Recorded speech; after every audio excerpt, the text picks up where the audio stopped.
प्रश्न क्रमांक पहिला आहे, पंतप्रधान नरेंद्र मोदी यांनी चलनबंदी म्हणजे नोटबंदीची घोषणा कधी केली? तर पंतप्रधान नरेंद्र मोदी यांनी नोटबंदीची घोषणा खालीलपैकी ऑप्शन क्रमांक 3 8 नोव्हेंबर 2016 या दिवशी केली.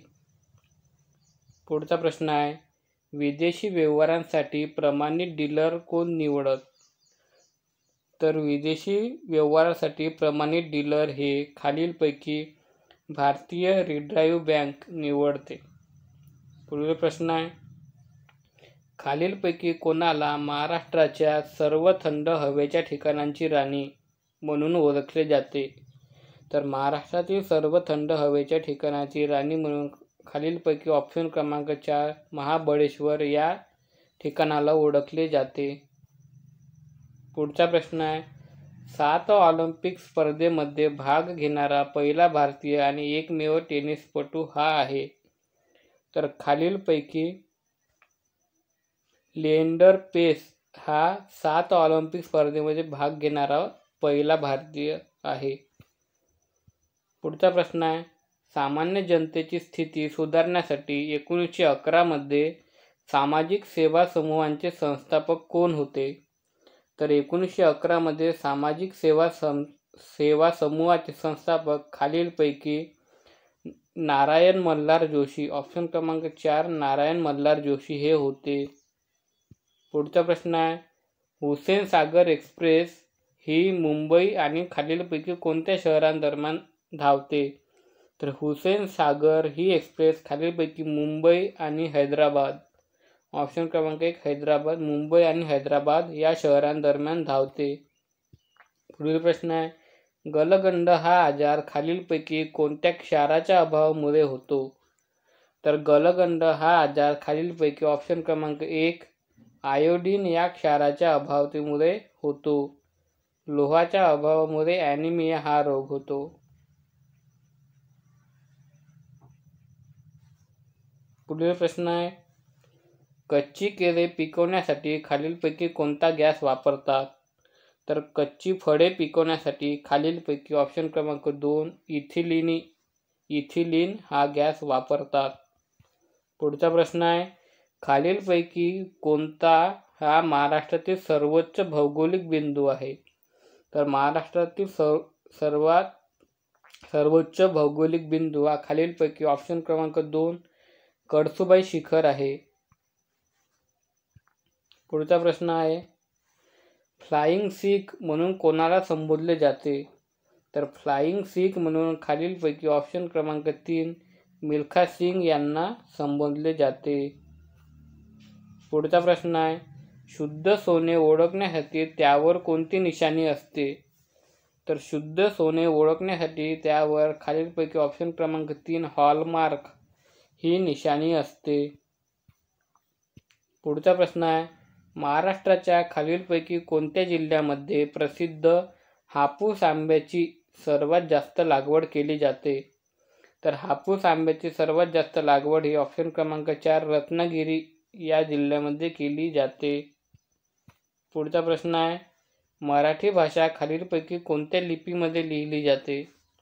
तर मराठी भाषा ही खालीलपैकी ऑप्शन क्रमांक 1 देवनागरी या लिपीमध्ये लिहिली जाते.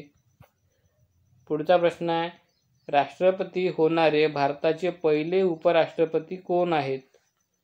तर राष्ट्रपती होणारे भारताचे पहिले उपराष्ट्रपती हे खालीलपैकी ऑप्शन क्रमांक 3 सर्वपल्ली राधाकृष्णन हे आहे. सर्वपल्ली राधाकृष्णन यांचा जन्मदिवस आपण शिक्षक दिन म्हणून साजरा करतो. तो कधी असतो? 5 सप्टेंबरला असतो. पुढील अब्दुल कलाम यांना मिसाईल मॅन म्हणून ओळखले जाते. पुढचा प्रश्न आहे, नाशिक हे शहर कोणत्या नदीच्या काठी वसलेले आहे? तर नाशिक हे शहर खालीलपैकी ऑप्शन क्रमांक 2 गोदावरी नदीच्या काठी वसलेले आहे. पुढचा प्रश्न आहे, डॉक्टर बाबासाहेब आंबेडकर यांचे जन्मस्थान खालीलपैकी कोणत्या वर्तमान राज्याशी संबंधित आहे? तर डॉक्टर बाबासाहेब आंबेडकर यांचा जन्म महू या गावी झाला. तर महू हे गाव सध्या मध्य प्रदेशामध्ये आहे. पुढचा प्रश्न आहे, खरीप हंगामाची पेरणी सर्वसाधारणपणे कोणत्या महिन्यात केली जाते? तर खरीप हंगामाची पेरणी ही सर्वसाधारणपणे ऑप्शन क्रमांक 3 जून महिन्यामध्ये केली जाते. पुढचा प्रश्न आहे, central institute for cotton research कोणत्या शहरात आहे? तर central institute for cotton research हे खालीलपैकी ऑप्शन क्रमांक 3 नागपूर या शहरामध्ये आहे. नागपूर हे 0 माईलसाठी प्रसिद्ध आहे. नागपूर हे नाग नदीच्या काठी वसलेले शहर आहे. नागपूरमध्ये दीक्षाभूमी येथे डॉक्टर बाबासाहेब आंबेडकरांनी दीक्षा घेतलेली होती. नागपूरमध्ये पेच व्याघ्र प्रकल्प आहे. तसेच पेच नॅशनल पार्क आहे. पुढचा प्रश्न आहे, कोणत्या राज्यात श्रीविल्लीपुथूर मेघमलाई व्याघ्र प्रकल्प आहे? तर श्रीविल्लीपुथूर मेघमलाई व्याघ्र प्रकल्प खालीलपैकी ऑप्शन क्रमांक 1 तामिळनाडू या राज्यामध्ये आहे. पुढील प्रश्न आहे, कोणत्या दिवशी जागतिक महासागर दिवस साजरा केला जातो?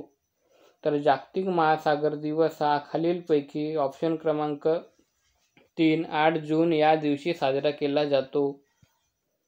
पुढील प्रश्न आहे, हरियाणाच्या कोणत्या जिल्ह्यात 80 एकरच्या भूखंडावर ऑक्सिवन तयार केलेले आहे?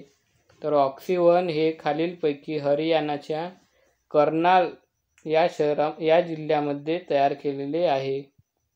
पुढचा प्रश्न आहे, खालीलपैकी कोणत्या राज्यात रायमोना राष्ट्रीय अभयारण्य आहे? तर रायमोना राष्ट्रीय अभयारण्य हे खालीलपैकी ऑप्शन क्रमांक 2 आसाम या राज्यामध्ये आहे. पुढील प्रश्न आहे, डॅश डॅश यांच्यासाठी यौन टॅब योजनेची प्रारंभ करण्यात आली आहे. तर ती विद्यार्थ्यांसाठी करण्यात आलेली आहे. पुढील प्रश्न आहे, जागतिक मधुमेह दिन कोणत्या दिवशी पाळला जातो? तर जागतिक मधुमेह दिन हा खालीलपैकी 14 नोव्हेंबर या दिवशी पाळला जातो. पुढचा प्रश्न आहे, हँगिंग गार्डन हे खालीलपैकी कोणत्या ठिकाणी स्थित आहे? तर हँगिंग गार्डन हे खालीलपैकी ऑप्शन क्रमांक 3 मुंबई या ठिकाणी स्थित आहे. मुंबईला 7 बेटांचे शहर असे सुद्धा म्हणतात. मुंबई हे भारताची आर्थिक राजधानी आहे. महाराष्ट्राची उपराजधानी आहे.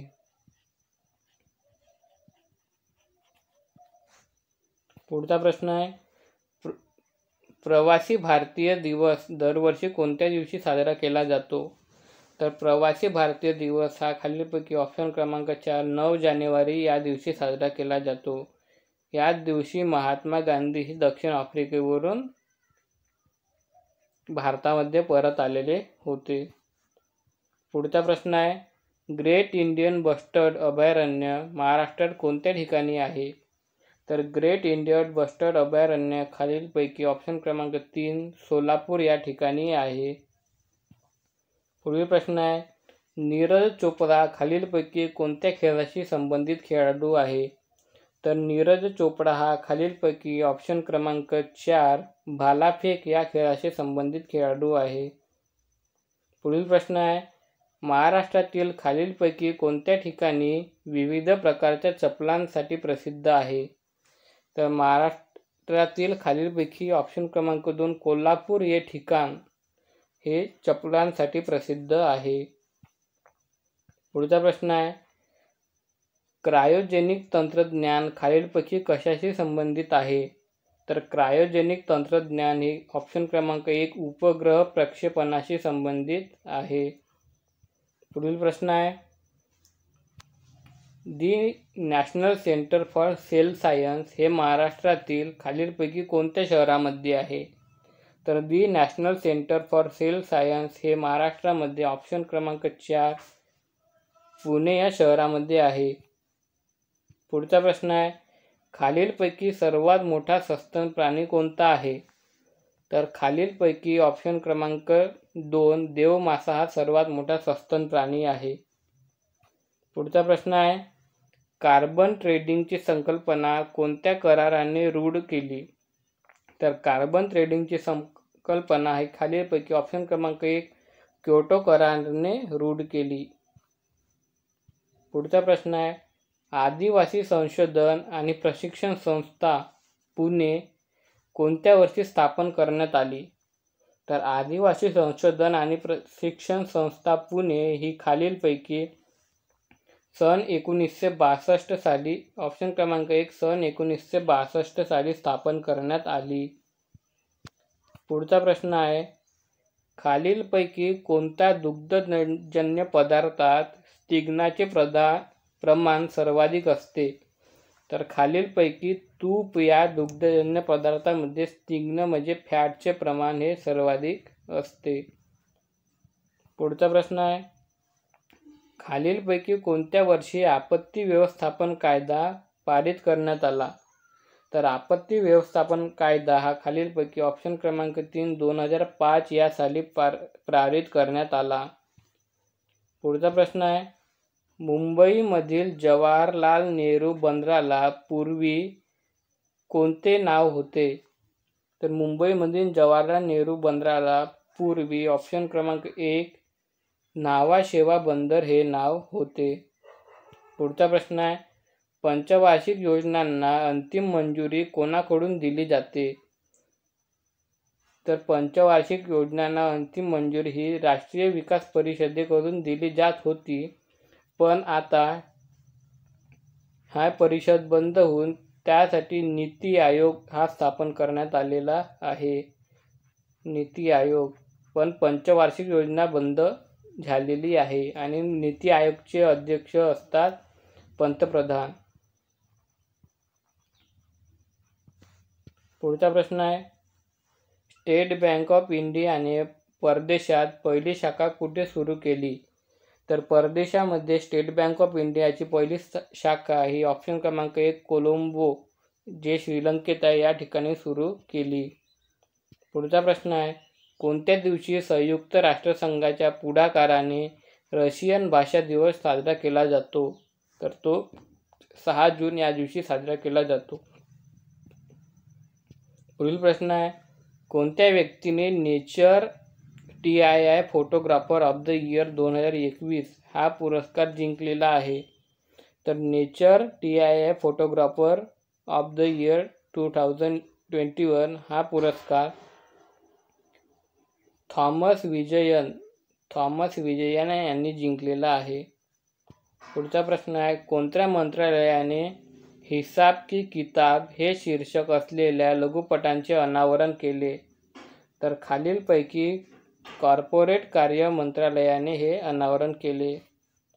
पुढील प्रश्न आहे, कोणत्या दिवशी जागतिक पर्यावरण दिवस साजरा केला जातो? तर जागतिक पर्यावरण दिवस हा खालीलपैकी ऑप्शन क्रमांक 4 5 जून या दिवशी साजरा केलेला जातो. व्हिडिओ आवडल्यास लाईक करा, चॅनलला सबस्क्राईब करा आणि आपल्या मित्रांपर्यंत शेअर करा. थँक्यू.